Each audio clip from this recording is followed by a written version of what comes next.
മൻ ഫത്തറ സായിമാ കാന മഗ്ഫിറതൻ ലിദുനൂബിഹി.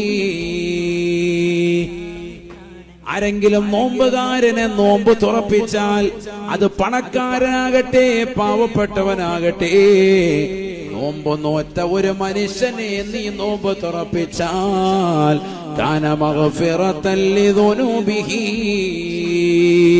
അതവന്റെ പാപമോചനത്തിന് ഹേതുവാകുമെന്ന് നബിയുനാ റസൂലുള്ളാഹി. വഇതഖി റഖബതിഹി മിനന്നാർ. നിനക്ക് നരകീയ മോചനപത്രം ലഭിക്കണോ?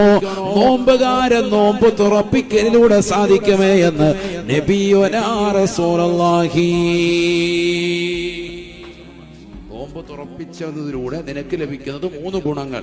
ഒന്ന് പാപമോചനം, മറ്റൊന്ന് നരകീയ മോചനം, മൂന്നാമത്തത് നോമ്പ് തുറപ്പിച്ചതാകുന്ന വ്യക്തി ആ തുറപ്പിക്കുന്നതിലൂടെ നോമ്പുകാരന് ഉണ്ടായ മുഴുവൻ കൂലിയും ഒരളവ് പോലും അയാൾക്ക് കുറയാതെ അയാൾ നോമ്പ് പിടിച്ചതിന്റെ മുഴുവൻ പ്രതിഫലവും കൂടി നിന്റെ അക്കൗണ്ടിലേക്ക് വരും. അൽഹംദുലില്ലാഹ്, അല്ലാഹു കബൂലാക്കട്ടെ.